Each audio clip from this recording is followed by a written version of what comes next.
Assalamualaikum warahmatullahi wabarakatuh. Nama saya Fatimah Zahra dari Prodi Pendidikan Agama Islam, Fakultas Tarbiyah Institut Agama Islam Al-Qadiri Jember.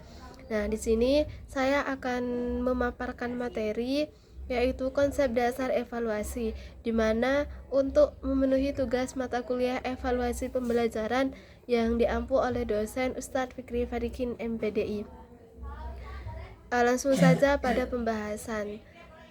Pendidikan itu merupakan suatu proses kegiatan yang disengaja atas input untuk menimbulkan suatu hasil yang diinginkan sesuai tujuan yang ditetapkan.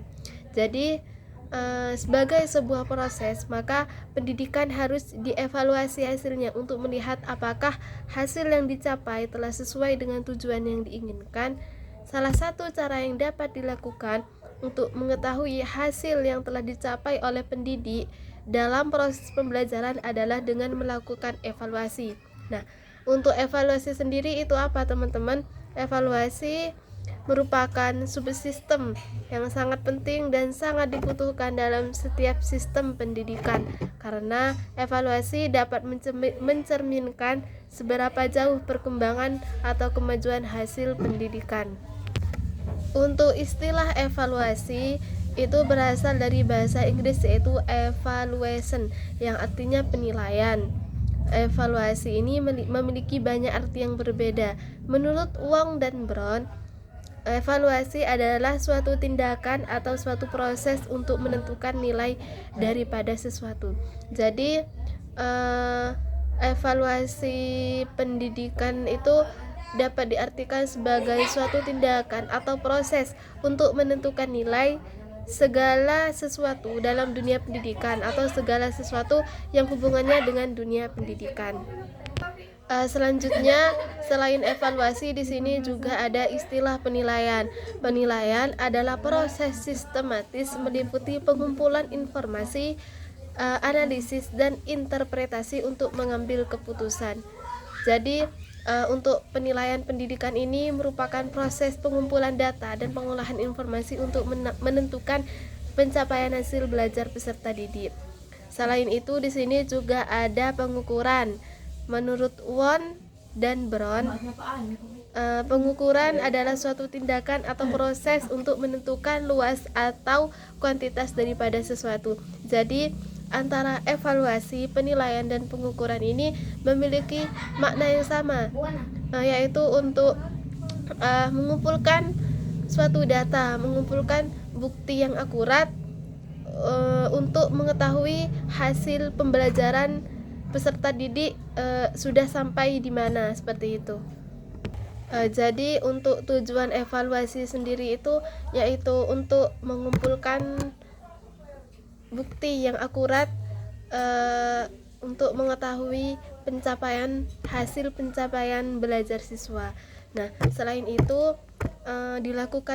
dilakukannya evaluasi ini merupakan ketentuan dari kurikulum yang telah disediakan oleh pemerintah.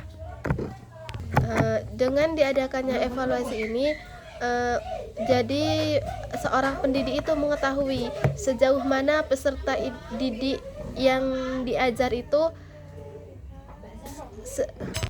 jadi dilakukannya evaluasi itu seorang guru akan mengetahui kekurangan peserta didik selama mengikuti proses pembelajaran.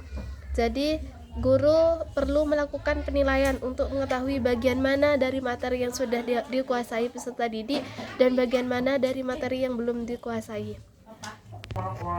Untuk fungsi evaluasi di sini, yang pertama yaitu alat untuk mengetahui tercapai atau tidaknya tujuan pembelajaran. Yang kedua yaitu umpan balik bagi perbaikan proses belajar mengajar. Yang ketiga yaitu dasar dalam menyusun laporan hasil belajar siswa kepada orang tuanya.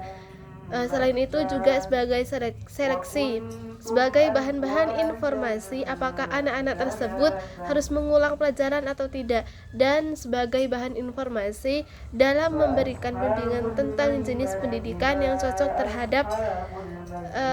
terhadap anak tersebut. Untuk jenis evaluasi itu ada 5 jenis. Yang pertama yaitu evaluasi perencanaan dan pengembangan. Evaluasi ini diperlukan untuk mendesain program pembelajaran. Yang kedua yaitu evaluasi monitoring, yaitu untuk memeriksa apakah program pembelajaran mencapai sasaran secara efektif atau tidak. Dan yang ketiga ada evaluasi dampak, yaitu untuk mengetahui dampak yang ditimbulkan oleh suatu program pembelajaran. Yang keempat evaluasi efisiensi ekonomis, yaitu untuk menilai tingkat efisiensi program pembelajaran. Dan yang terakhir evaluasi program komprehensif, yaitu untuk menilai program pembelajaran secara menyeluruh seperti pelaksanaan program, dampak program, tingkat keefektifan dan efisiensi. Mungkin hanya itu yang dapat kami sampaikan. Semoga bermanfaat, kurang lebihnya mohon maaf. Assalamualaikum warahmatullahi wabarakatuh.